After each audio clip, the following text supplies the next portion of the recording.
جو بھی برا کام کرے گا، کوئی بھی برائی کرے گا، وہ 7 پردوں میں چھپ کر ہی کیوں نہ کرے، وہ ساری دنیا سے اپنی آنکھیں بند کر کے کیوں نہ کرے، وہ سمجھے کہ میں بڑا سمارٹ ہوں، بڑا تیز ہوں، میں نے اس طرح گناہ کیا ہے کہ میں نے کوئی نشان نہیں چھوڑا، کوئی اس کے اندر میں نے ایک ذرہ برابر بھی غلطی کا امکان نہیں چھوڑا جس سے پکڑا جاؤں۔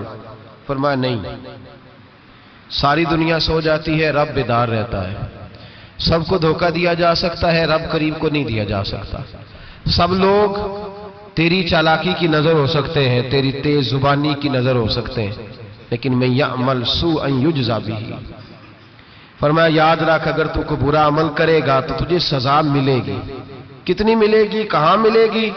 تو مفسرین فرماتے ہیں فی الدنیا والآخرہ، دنیا میں بھی ملے گی، آخرت میں بھی ملے گی، دونوں جگہ سزا ملے گی، تجھے وہ سزا بھگتنی ہے۔ میرے رسول کریم صلی اللہ تعالیٰ علیہ وآلہ وسلم نے ایک دن صحابہ سے فرمایا تمہیں حیا نہیں آتی؟ حضور کیا ہوا؟ فرمایا وہ والے مکان بناتے ہو جن میں تم رہ نہیں سکتے، وہ والا مال جمع کرتے ہو جو کھا نہیں سکتے، حیا نہیں آتی؟ عرض کی حضور حکم کریں تو محبوب فرمانے لگے جوتے کا ایک تسمہ بند کرتا ہوں تو سوچتا ہوں دوسرا بند کرنے سے پہلے موت آ جائے گی، ایک سانس اندر جاتی ہے تو دوسرا آنے سے پہلے میں یاد کرتا ہوں کہ مجھے دنیا سے جانا ہے۔ تمہیں حیا نہیں آتی؟ وہ مکان بناتے ہو جن میں رہ ہی نہیں سکتے، وہ مال جمع کرتے ہو جو کھا، حقیقت پسند نہیں بھائی ہم۔ بہت سارے لوگ یہاں بڑی باتیں سناتے ہیں، بڑی، میں کہتا ہوں اصل میں نا زیادہ باتیں سنا کے نا بیچارہ اپنے آپ کو مطمئن کرنا چاہتا ہے، اصل بات یہ ہے کہ اندر سے نا ہلا ہوا ہے، کچھ بھی نہیں، بڑا زیادہ ہنستا ہے اور مجھے لگتا ہے کہ کوئی گہرا زخم چھپا رہا ہے۔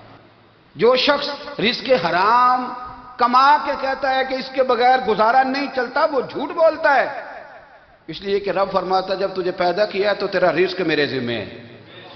اللہ فرماتا ہے کہ لا یکلف اللہ نفسا الا وسعها، میں کسی پر وہ بوجھ نہیں ڈالتا جو اٹھا نہ سکے۔ نماز فرض کیا اس کا مطلب ہے ہم پڑھنے کے قابل ہیں، اس نے ہمارے ذمہ داریاں لگائی ہیں تو مطلب یہ ہے کہ ہم ذمہ داریاں ادا کرنے کے قابل ہیں، ورنہ وہ کہتا ہے میں وہ بوجھ ڈالتا ہی نہیں جو تجھ سے اٹھایا نہ جائے۔ اگر چاہتے ہو کہ زندگی میں اطمینان ملے تو خدا را حقیقت پسندوں والی زندگی گزارو۔ یہ فضاؤں میں زندہ رہنا، ہواؤں میں، اللہ بڑا معاف کرنے والا ہے، اللہ بڑا کریم ہے معاف کر دے گا، تو بھئی یہ بات صحابہ کو بھی پتا تھی، یہ اہل بیت کو بھی خبر تھی، تو وہ تو ایک ایک بات کا لحاظ کرتے تھے۔ یہ غوث اعظم کو بھی پتا تھی، یہ ان کے والد کو بھی پتا تھی، جنہوں نے کسی کا ایک سیب کھا لیا تھا تو 12 سال اس کے گھر میں نوکری کرتے رہے، انہیں نہیں پتا تھا اللہ بڑا کریم ہے معاف کر دے گا، ایک سیب ہی ہے نا۔ اس لیے ملمہ سازی، حقیقت پسند بنو، حقیقت پسند۔ یاد رکھنا من ترک صلاۃ متعمدا فقد کفر، میرے رسول نے حقیقت بیان کی، فرمایا جس نے ایک نماز بھی جان بوجھ کے چھوڑی اس نے رب کے رب ہونے کا انکار کیا، اس نے کفران نعمت کیا، یہ حقیقت ہے، کوئی کلیریفیکیشن نہیں، کوئی وضاحت نہیں۔ جو نماز نہیں پڑھتا، جھوٹ بولتا ہے، غلط بیانی کرتا ہے، تو حقیقت پسندی آپ کو سکون دے گی۔ اور اگر آپ نے اپنے آپ کو غیر مطمئن کیا ہوا ہے، بات کچھ اور ہے، اور آپ نے اپنے آپ کو ڈال کسی اور طرف لیا ہے، تو پھر آپ کو سکون مل سکتا؟ سکون حقیقت پسندی میں، اصل میں سکون ہوتا ہے، اداکاری میں سکون نہیں ہوتا۔ تیسری بات سنیں، اگر آپ چاہتے ہیں زندگی میں مطمئن رہیں تو دنیا داروں سے امیدیں توڑ دیں، اللہ اور اس کے رسول سے امید وابستہ کریں، اولیاء اللہ سے امیدیں وابستہ کریں، صحابہ اور اہل بیت سے امیدیں، اللہ اور اللہ والوں سے امیدیں، دنیا داروں سے امیدیں۔ آپ کو پتہ ہے دنیا دار کی تباہی کب ہوتی ہے؟ جب انہیں خوش آمدی مل جاتی ہے۔ چودھری کا بیڑا اس وقت غرق ہوتا ہے جب اسے چودھری کہنے والے زیادہ ہو جاتے ہیں۔ سیٹھ صاحب اور نواب صاحب بیچارے تباہ تب ہوتے ہیں بھولے پن میں، جب ان کے دائیں بائیں ریلا ہوتا ہے سیٹھ صاحب کہنے کا، لوگ انہیں کھانا چاہتے ہیں، پیار ان کا نہیں ہوتا، ان کی جیب کا ہوتا ہے، محبت ان سے نہیں ہوتی، ان کی کرسی سے ہوتی ہے، ضروریات کا پیار ہوتا ہے، تباہ کر دیا جاتا ہے۔ ہماری ساری توقعات دنیا داروں سے وابستہ ہو گئی ہیں، ناراض نہ ہونا۔ پیروں نے، مولویوں نے، درویشوں نے، انہوں نے بھی سیٹھ رکھے ہوئے جلسوں کی صدارت کرانے کے لیے، یعنی مذہبی جلسہ ہے اس میں بہت زبردست پڑھے لکھے صاحب تقوی عالم کا خطاب ہے، اور کی صدارت وہ بندہ کر رہا ہے جس نے عشاء کی نماز بھی نہیں پڑھی. وہ بندہ صدارت کر رہا ہے. کیوں؟ اس لیے کہ اس نے ₹1,00,000 دیا محفل میں. خدا را دنیا داروں سے امیدیں چھوڑ دیں ورنہ آپ کمزور پڑ جائیں گے، آپ کی امیدیں ٹوٹیں گی. کتنا کمزور ہے وہ شخص جو 2-4 ہزار کے لیے کسی بندے کی چاپلوسی کرتا ہے، اس کے پیچھے بھاگتا ہے، خوش آمدیں کرتا ہے تھوڑے سے نوٹوں کے لیے. دکھ سکھ میں کام آئے گا اس کام کے لیے. میرے رسول کریم علیہ السلام نے فرمایا جس نے بندوں کو راضی کرتے کرتے رب کو ناراض کر دیا اس کی دنیا بھی گئی اور آخرت بھی گئی. اور فرمایا جس نے بندوں کی پرواہ نہیں کی اللہ کو راضی کیا، فرمایا اگر رب راضی ہو گیا تو لوگوں کے دلوں میں بھی محبت پیدا فرما دے گا. کیا ضرورت ہے خوشامد کرنا دنیا داروں کی، سیٹوں کی، نوابوں کی، چاپلو. اور میں آپ کو ایک بات بتاؤں، ہوتا پتہ کیا ہے؟ یہ جو حب جا اور حب با ہوتی ہے نا، اس سے پیٹ نہیں بھرتا. آپ کو اگر خوشامد کرنی ہے تو پھر آپ کو ساری زندگی کرنی ہے. پھر ان کو بھی پتہ ہوتا ہے کہ تعلق کس بنیاد پر ہے. اس میں کبھی بھی خلوص پیدا نہیں ہوتا. آپ بے چین رہتے ہیں، بے قرار رہتے ہیں، آپ کو تکلیف رہتی ہے ہمیشہ. کبھی بھی دنیا داروں سے امیدیں وابستہ نہ کریں. ایک بات سنیں بڑی شاندار، امام غزالی نے لکھی ہے.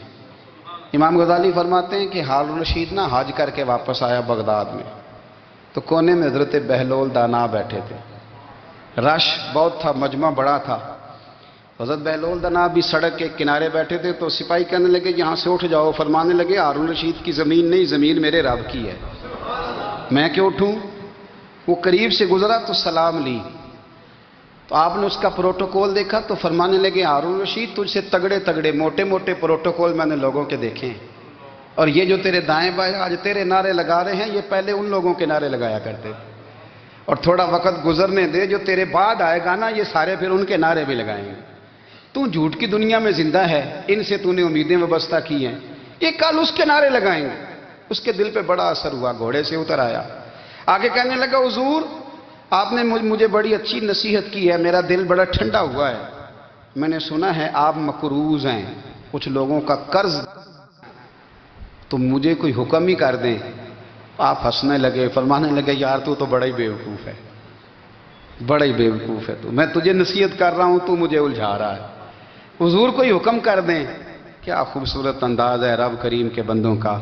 حضرت بہلول دانا فرمانے لگے تیرا رب کون ہے؟ کہا اللہ. تو فرمایا میرا کون ہے؟ کہا اللہ. فرمانے لگے یہ تو نہیں نہ ہو سکتا کہ اللہ ہارون رشید کو دیتا رہے اور بہلول دانا کو بھول ہی جائے. یہ تو نہیں نہ ہو سکتا کہ ہارون رشید کو دیتا رہے اور بہلول دانا کو بھول جائے. فرمایا اس کا دل، اس کا ارادہ ہوا، ارادہ قدرت ہوا کہ بہلول مقروض رہنا چاہیے. تو اگر رب مجھے رکھنا چاہتا ہے، دکھ قبول محمد بخشا راضی رہن پیارے، اگر وہ چاہتا ہے میں مقروض رہوں تو میں بھی چاہتا ہوں کہ میں مقروض ہی رہوں. یہ تو نہیں نہ ہو سکتا کہ تجھے دے اور مجھے نہ دے. فرمایا میری تجھ سے کوئی امید نہیں، مجھے جب بھی دے گا میرا رب بھی دے گا، اور وہ دے گا تو پھر انشاءاللہ خزانے کھول کے دے گا. دنیا داروں سے امیدیں وابستہ کرنا، لوگوں کے پیچھے، یہ چھوڑ دیں. آپ بے چین رہیں گے، بے قرار رہیں گے. اللہ والوں سے ضرور امیدیں وابستہ کریں، اس لیے کہ ان کے پاس جو کچھ ہوتا ہے وہ دراصل رب کا ہی ہوتا ہے. لیکن سیٹھوں سے، نوابوں سے، سیاستدانوں سے باز آ جائیں. ہماری بڑی امیدیں وابستہ ہیں. میں اکثر کہتا ہوں جتنے پھیرے نوکری کے لیے دنیا دار کے دروازے پہ لگائے ہیں نا، اس سے کم دفعہ مسجد میں نفل پڑے ہوتے تو رب اتنی بڑی مہربانی فرما دے. تیسری بات یہ یاد رکھیں، اگر سکون لینا چاہتے ہیں نا، اگر سکون لینا چاہتے ہو نا تو لوگوں کو ڈسکس کرنا بند کر دو. کس کو اللہ نے کتنے پیسے دیے ہیں وہ جانے اور اللہ جانے، کس کو اللہ نے کتنی گاڑیاں دی ہیں وہ جانے، اور لوگوں کو ڈسکس کرنا. جی یعنی میں ایک جگہ بیٹھا تھا تو ایک صاحب گاڑی والا گزرا، گاڑی میں بیٹھ کے، اس کا پڑوسی تھا، کہندے تھا منہ ہے کار والا. میں کہ وہ تے ہے تاں ہی بیٹھا ہے. تے ہن میں کہ سمجھانا سی نا انہوں، میں کہ توں تے میں حساب لائیے بھی ساڈے کول کوئی نہیں، وہ تے ہے. لیکن نا اللہ نے اسے دی ہے نا، تو اللہ نے چاہا نا وہ کار میں بیٹھے. تو جس نے پھٹے پہ بیٹھ کے یہ تبصرہ کیا کہ منہ ہے کار والا، میں کہ وہ تے ہے تاں کار ہے تھے۔ اب مجھے اور تجھے اندازہ لگانا چاہیے کہ ہم کیا یہ بحث ہے؟ یعنی اللہ کو چاہیے تھا معاذ اللہ کے پہلے تم سے پوچھتا کہ اسے کار دینی ہے کہ نہیں؟ کیا مطلب فضول بحث ہے؟ وہ چیز ہمیں اتنا تنگ کرتی ہے، اتنی تکلیف دیتی ہے کہ آپ یقین کریں سارا دن اسی کو ڈسکس کرتے ہیں، سارا دن۔ آج ہمارے زمانے کے اندر پہلی بات تو یہ ہے کہ لوگ گناہ کو گناہ ہی نہیں سمجھتے۔ گالی گناہ ہی نہیں، جھوٹ بولنا گناہ ہی نہیں، غیبت گناہ ہی نہیں، بدنگاہی گناہ ہی نہیں، سود کا دھندا کرنا گناہ ہی نہیں۔ لوگ گناہ کو گناہ ہی نہیں سمجھتے، بلکہ لوگوں نے گناہوں کے نام بدل دیے ہیں۔ چگلی کا نام گپ شپ رکھ لیا، جھوٹ کا نام بہانہ رکھ لیا، میں نے کوئی بہانہ کر دیا۔ پہلی بات تو یہ ہے کہ میرے بھائی ہم گناہ کو گناہ ہی نہیں سمجھتے، اور دوسری بات یہ ہے کہ اب لوگ گناہ پر فخر کرنے لگے۔ لوگ فخر کے ساتھ بتاتے ہیں میں نے گناہ کیا، میں نے اتنے آدمیوں کو آج الو بنا دیا، اتنے لوگوں کا مذاق اڑا دیا، اتنے میں نے برے کام کر لیے، فلاں جگہ میں نے اس طرح کیا تو پھر لوگ بول نہیں سکے۔ گناہ کر کے الٹا ناز کرتے ہیں۔ حضرت آدم علیہ السلام سے جو خطائے اجتہادی ہوئی وہ حکمت الہی تھی، کیونکہ آپ کو زمین پہ آنا تھا، تو وہ سارا ایک سلسلہ ہوا۔ شیطان نے آ کے قسم کھائی کہ آپ یہ کھا لیں دانا تو آپ یہ حیات نصیب ہوگی۔ آپ جانتے تھے کہ اللہ کی جھوٹی قسم کوئی نہیں کھا سکتا، حکمت الہی کے تحت آپ نے اس کو کھایا۔ مشکاہ شریف میں موجود ہے، حضرت موسیٰ علیہ السلام نے ایک دن کہا حضرت آدم سے کہ نہ آپ وہ گندم کا دانہ، نہ پھل آپ کھاتے درخت کا، اور نہ یہ سارے معاملات ہوتے۔ تو حضرت آدم نے کہا بھئی یہ تو اللہ کی حکمت تھی، دنیا کیسی آباد ہوتی ہے اگر میں یہ کام نہ کرتا، اور رب نے مجھے بنایا ہی دنیا کے لیے تھا۔ جب بنانا چاہا تو فرمایا وَإِذْ قَالَ رَبُّكَ لِلْمَلَائِكَةِ إِنِّي جَاعِلٌ فِي الْأَرْضِ خلیفہ، میں اسے زمین کے لیے بنانے لگا ہوں۔ فرمایا مجھے تو حکمت پتا تھا، اس بات کا پتا تھا، لیکن بظاہر حضرت آدم علیہ السلام سے بھی خطا ہوئی، اجتہادی خطا جناب آدم سے بھی ہوئی، ان سے بھی خطا ہوئی، اور غلطی شیطان نے بھی کی۔ حضرت آدم علیہ السلام کی وہ خطا تو ہم خطا کو گنتے ہی نہیں۔ حضرت آدم علیہ السلام سے خطا نہیں ہوئی بلکہ اللہ کی حکمت پوری ہوئی۔ میری بات کی سمجھ آ رہی ہے آپ حضرات؟ حکمت الہی، اللہ کی حکمت پوری ہوئی، لیکن بات سمجھنے کی ہے، اور بات غور کرنے کی ہے، اور بات توجہ دینے کی ہے۔ شیطان نے بھی غلطی کی لیکن قیامت تک کے لیے لعنتی قرار پایا۔ بڑی غور کرنا اور بڑی احتیاط سے بات سمجھنا، غلطی شیطان نے کی، قیامت تک کے لیے لعنتی قرار پایا۔ بظاہر خطا حضرت آدم سے بھی ہوئی، لیکن اللہ نے ساری انسانیت کا باپ فرما دیا۔ رب کریم نے نبی بنا لیا، اولی العزم پیغمبر بنایا اللہ کریم نے۔ بظاہر تو حضرت آدم علیہ السلام سے بھی خطا ہوئی، لیکن میرے بھائی جو بات سمجھنے کی اور غور کرنے کی ہے، فرق کیا ہے؟ ادھر لعنت پڑ گئی، ادھر درجہ مل گیا۔ فرق اتنا ہے کہ شیطان نے خطا کی تو اللہ نے فرمایا تو بھول گیا ہے، تو کہنے لگا ابا واستکبر وکان من الکافرین، انکار کرنے لگا، اکڑنے لگا، ڈٹنے لگا خطا کر کے۔ انا خیر منہ، میں اس سے بہتر ہوں، یہ لفظ کہنے لگا۔ غلطی کی، غلطی مانا نہیں، فرمایا نکل جا فخرج فإنک رجیم، تو لعنتی ہے قیامت تک کے لیے، لعنت، گناہ کر کے ڈٹ گیا ہے۔ حضرت آدم نے خطا کی بھی نہیں، حکمت الہی پوری ہوئی، تو پھر بھی کہتے ہیں ربنا ظلمنا انفسنا وَإِن لَّمْ تَغْفِرْ لَنَا وَتَرْحَمْنَا لَنَكُونَنَّ مِنَ الْخَاسِرِينَ۔ 500 سال تک جناب آدم نے آنکھ اٹھا کے آسمان کی طرف نہیں دیکھا، فرمایا مجھے حیا آتی ہے، میں اپنے رب کی نافرمانی کر بیٹھا ہوں۔ 500 سال دیکھا نہیں، اور دعا کیا مانگتے؟ کہتے ربنا ظلمنا انفسنا، اے اللہ میں اپنی جان پہ زیادتی کر بیٹھا ہوں، وَإِن لَّمْ تَغْفِرْ لَنَا وَتَرْحَمْنَا، اگر تو نے معاف نہ کیا، تو نے ہی رحم نہ کیا، لَنَكُونَنَّ مِنَ الْخَاسِرِينَ، اے اللہ پھر تو میں بڑے نقصان والوں میں سے ہو جاؤں گا۔ رب فرماتے ہیں جب اس نے کہا، جب اس نے اپنی غلطی کو مانا، آہوزاری کی، فَتَلَقَّى آدَمُ مِن رَبِّهِ كَلِمَاتٍ، اللہ نے خود ہی جناب آدم کو کچھ کلمے سکھائے، فرمایا چل اس طرح کر کے مجھ سے معافی مانگ۔ جب حضرت آدم نے معافی مانگی تو اِنَّهُ هُوَ التَّوَّابُ الرَّحِيمُ، فرمایا میں نے معاف بھی کیا ہے اور رحمتوں کے دروازے بھی کھول دیے ہیں۔ بھائی ڈٹ گئے لوگ، غلطی کر کے لوگ ڈٹ گئے، خطا کر کے لوگ مانتے نہیں، جھوٹ بول کے نہیں مانتے، لوگ ڈٹے ہوئے ہیں، خطا کر کے ڈٹے، ناز کے ساتھ بتلاتے ہیں، فخر کے ساتھ بتلاتے ہیں، اپنی خطاؤں کا لوگ ڈھنڈورا پیٹتے ہیں۔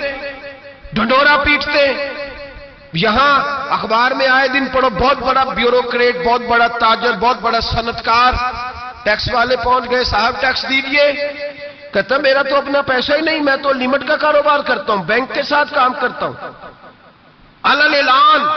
اعلانیہ کہہ رہا ہے میں تو بھائی کام کر رہا ہوں بینک کے ساتھ، خود کہہ رہا ہے میں سود کا دھندا کرتا ہوں۔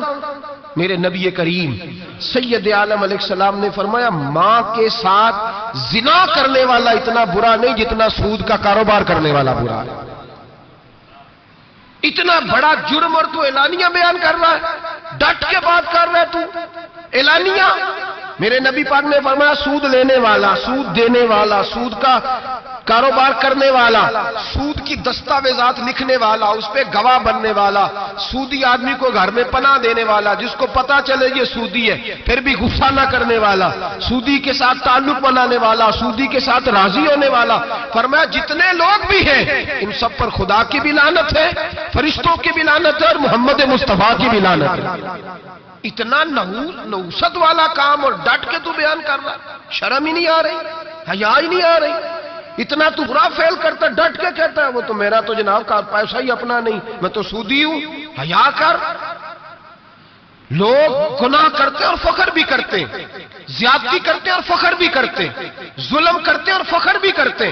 میرے رسول کائنات سید عالم صلی اللہ تعالی علیہ وآلہ وسلم نے جس چیز کو اتنا برا، اتنا غلیظ کہا، اتنا گندا کہا، اس کو لوگ استعمال کر رہے ہیں، اور ساتھ پھر یہ صاحب بھی ہوتے ہیں، سیٹھ بھی ہوتے ہیں، رئیس بھی ہوتے ہیں، فنکار بھی ہوتے ہیں، ساتھ یہ اس کے باوجود یہ بہت بڑے ذمہ دار بھی ہوتے ہیں۔